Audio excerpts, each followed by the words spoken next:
Assalamualaikum warahmatullahi wabarakatuh. Alhamdulillahirabbil alamin wa bihi nasta'in wa ala umrid dunya waddin. Shalatu wassalamu ala asrofil anbiya'i wal mursalin sayyidina wa maulana Muhammadin wa ala alihi wa sahbihi ajmain. Amma ba'd. Pertama-tama yang kami hormati Bapak dosen pengampu mata kuliah Islam dan Budaya Jawa Bapak Rizza Kamami MSI. Dan tak lupa yang kami cintai dan yang kami banggakan, saudara-saudara sekalian yang mengambil mata kuliah Islam dan Budaya Jawa. Puji syukur alhamdulillah kehadirat Allah Subhanahu wa taala kami dapat menyelesaikan tugas Islam dan Budaya Jawa dalam bentuk video ini dengan mudah tanpa suatu kendala apapun. Maka kedua kalinya puji syukur atas kehadirat Allah ini sangat kami tekankan. Alhamdulillah. Kedua kalinya salawat serta salam semoga tetap terlimpahkan kepada baginda Nabi besar Muhammad Rasulullah SAW. Lantaran beliau kita dapat membedakan perkara yang hak dan perkara yang batil. Oke, saudara sekalian, pada kesempatan kali ini perkenalkan saya memperkenalkan diri saya terlebih dahulu. Nama saya Dayu Dayana, Jawa Timur, tepatnya Desa Ngadirjo, Kecamatan Widang, Kabupaten Tuban. Oke.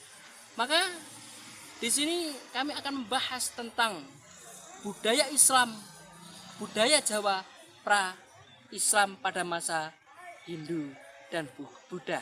Maka sub-sub bahasan yang kami akan bahas adalah bagaimana proses masuknya agama Hindu dan Buddha di tanah Jawa dan bagaimanakah budaya Hindu-Buddha pra-Islam di tanah Jawa.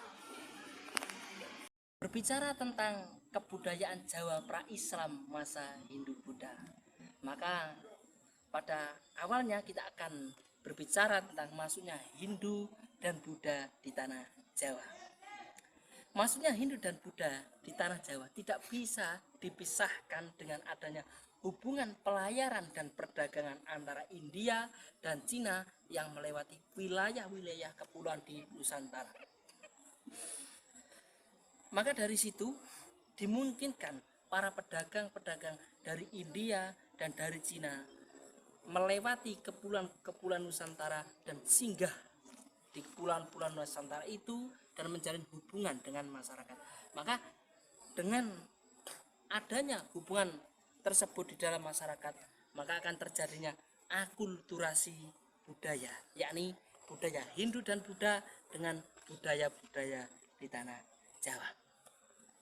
Maka Ahmad Khalil, sejarawan, dalam bukunya Islam Jawa, Sufisme dalam Etika dan Tradisi Jawa menyebutkan sejak zaman pra-Hindu dan Buddha, penduduk Indonesia telah melakukan pelayaran hingga ke pulau-pulau lain. Maka dari pelayaran ke pulau-pulau lain dimungkinkan penduduk Indonesia telah singgah di negara-negara lain semisal India dan Cina. Maka di sana mereka mendapatkan kebudayaan atau terpengaruh dengan kebudayaan Hindu dan Buddha yang dibawa ke Indonesia.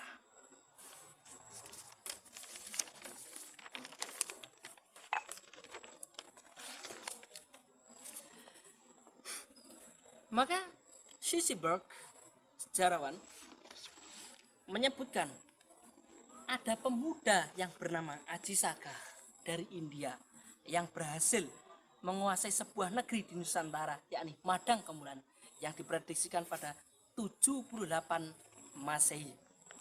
Maka rakyat Jawa khususnya mengabadikan dengan tarik saka, yakni saka yang diambil dari nama Aji Saka. Maka dengan masuknya agama Hindu di Jawa, sekarang tentang lebih mengerucut masuknya agama Hindu di Jawa. Diperkirakan awal tahun Masehi Hindu sudah masuk di Jawa. Tapi pada abad keempat baru dilihat kejelasan mengenai kehidupan keagamaan dengan ditemukan 7 buah yupa di kerajaan Kutai.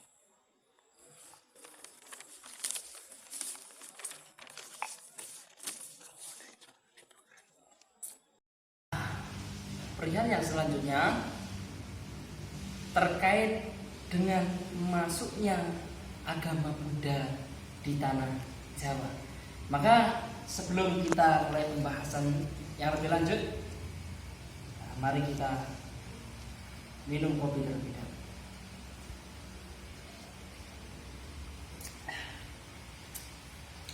Jadi pada abad ke-5 dan ke-7, seorang musafir dari Cina yang bernama Yixing melaporkan bahwasanya kerajaan Sriwijaya Palembang sudah ada pengaruh agama Buddha, yakni aliran Triveda dan Mahayana.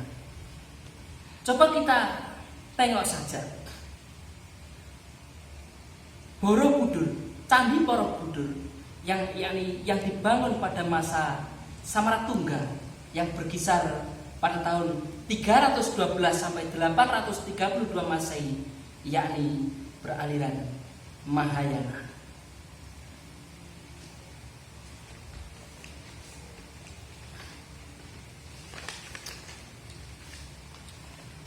Jadi saudara sekalian, memang budaya Jawa pada masa Hindu-Buddha ini sangat erat kaitannya dengan proses akulturasi dan asimilasi. Budaya Jawa pada masa Hindu-Buddha sangat erat kaitannya dengan mendapat pengaruh yang kuat dari kepercayaan yang dianut masyarakat dan kondisi sosialnya. Berkembang pesat dan terinterpretasikan melalui kegiatan-kegiatan keagamaan. Jadi meskipun agama Hindu dan Buddha itu masuk ke Nusantara, itu tidak utuh sedemikian agama Hindu dan Buddha, akan tetapi terjadinya perkawinan kebudayaan yang menghasilkan kebudayaan yang unik, yaitu Hindu-Buddha ala Indonesia, seperti itu. Karena kita ketahui saudara, kegiatan budaya Jawa pada masa itu terindikasi seperti upacara-upacara, ritual-ritual, dan tradisi-tradisi pada masyarakat Jawa. Semua itu dilakukan untuk mendapatkan kesejahteraan dari para dewa. Oke, saudara sekalian, sebelum kita bahas, alangkah lebih banyak kita refresh diri terlebih dahulu dengan menikmati suasana alam. Mari kita tarik nafas untuk menjernihkan jiwa. Oke, jadi pengaruh agama Hindu dan Buddha itu tidak hanya terhadap ranah kegiatan keagamaan saja, saudara-saudara. Akan tetapi berkembangnya kebudayaan Hindu dan Buddha itu juga mempengaruhi ranah politik, ditandai dengan bermunculnya kerajaan-kerajaan Hindu yang bercorak Hindu Buddha pada masa itu.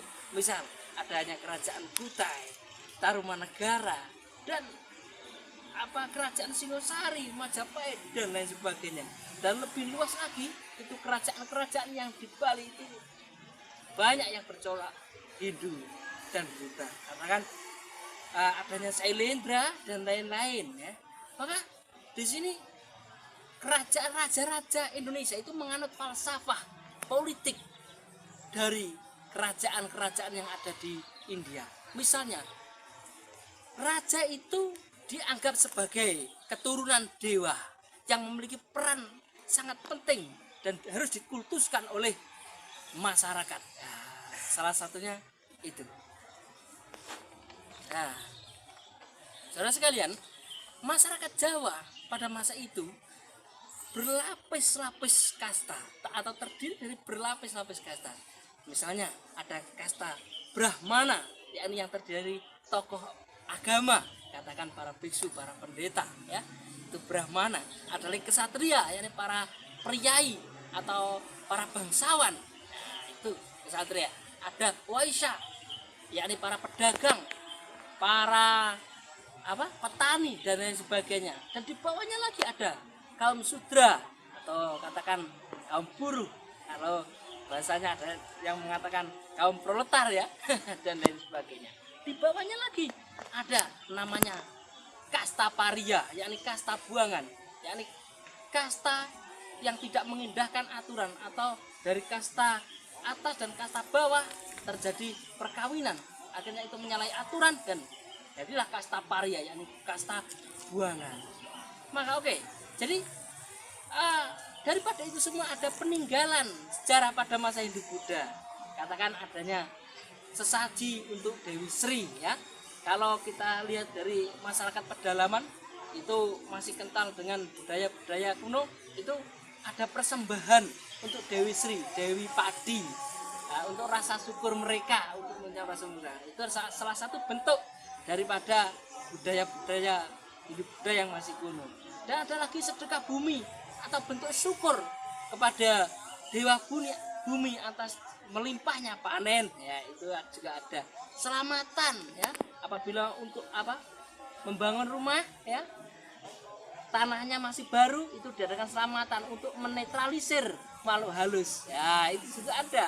Bermacam sekali, sekaten, upacara kesuburan ya, menyembelih kerbau, tumbalnya kerbau supaya para dewa memberikan keturunan kepada orang-orang yang melakukan ritual tersebut. Nah, itulah kebiasaan-kebiasaan budaya pada budaya Jawa pra-Islam pada masa Hindu Buddha lah itu.